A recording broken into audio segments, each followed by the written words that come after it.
Happy morning everyone! Mamimitas tayo ng mais. Ito yung aking natatanaw. Maraming bulaklak. Bago ang ating mais. Unti lang naman itong mais ko guys. Panggulay.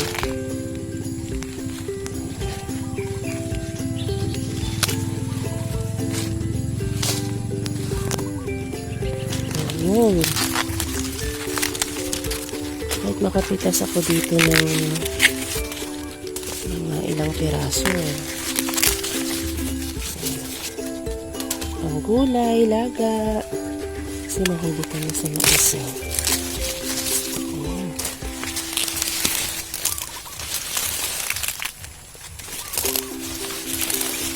Sabi ni Papa, pagkakuha daw ng bunga, diretsong tumba yung puno. Ayan. Tapos ito. Ayan.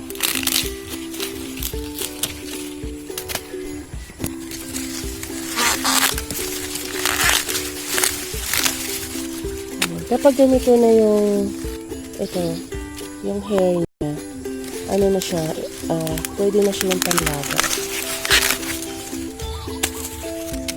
Ang laki yun.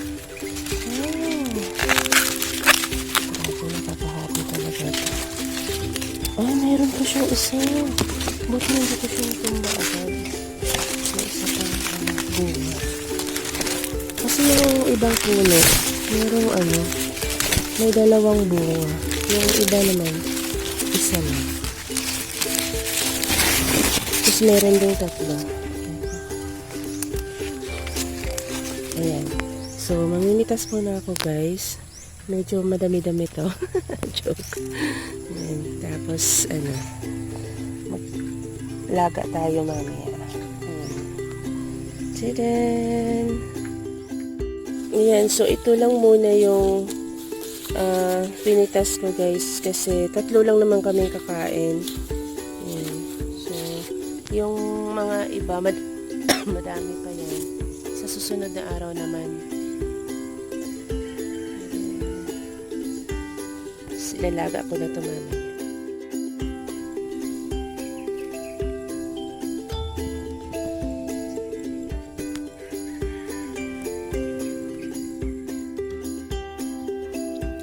Yan na.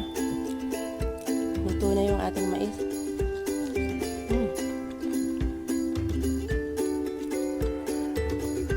Sarap.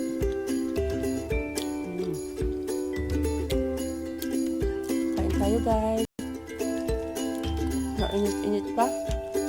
Hindi lang talaga mainit-init. Sobrang init na talaga. Yung usok pa. Ayan.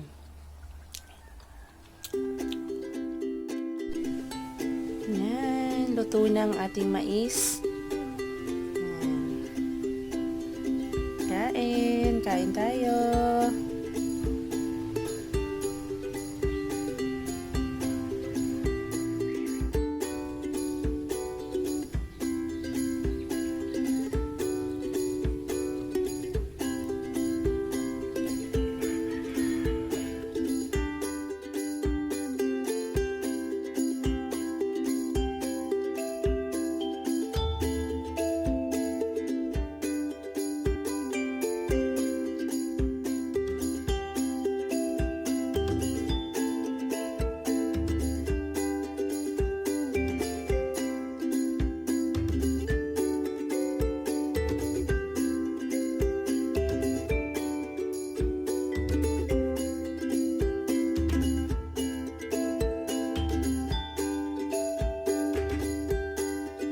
Ayan na lang.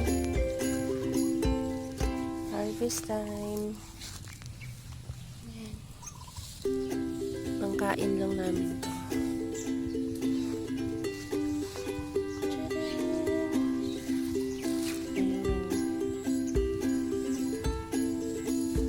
Ito po. Hindi lang naman yung tinanim namin. Pero madami siyang bunga. Kaya lang merong mga ganyang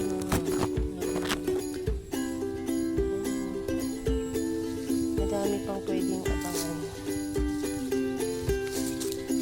Actually, nakap-harvest na kami 3. Sobrang tamis, para siyang asukal.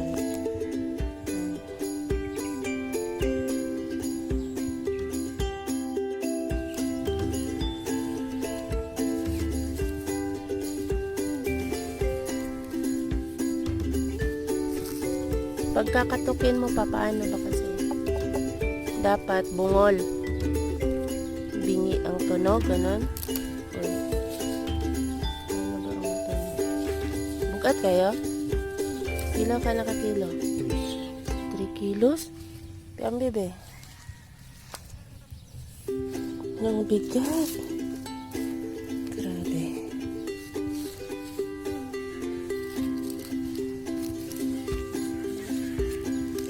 Duhara karon ipuon. 3 pod na. Ayan.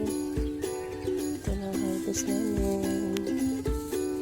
Mga 3 kilos na ito. Or mahigit.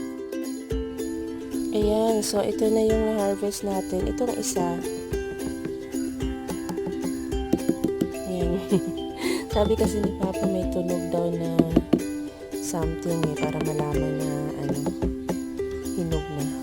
Bungol daw. Ano ba yun? Basta ganun. Tingnan natin kung ano na siya. Pulang-pulang. Ayan.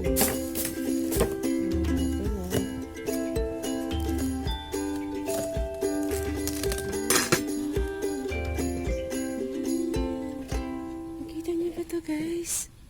Wow!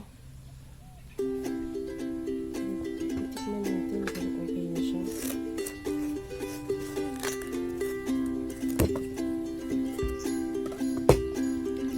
This is live. 7 o'clock in the morning. Taking watermelon from your garden.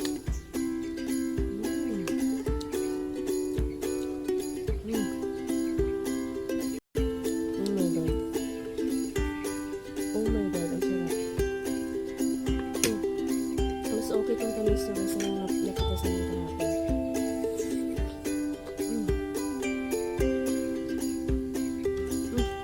Ang sarap. Kain tayo.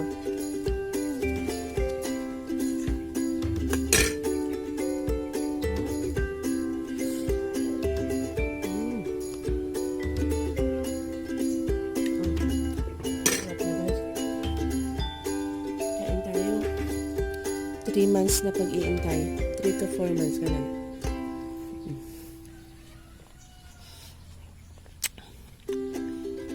Sarap. Kain. Kain tayo. Para sana to sa mga pamangkin ko. Kaya tinanim namin. Kaso, hindi sila makapunta, i-harvest na namin. Ayan.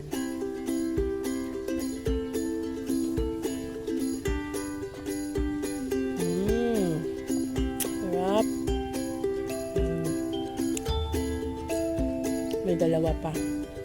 Tapos madami pang iintayin na maliit.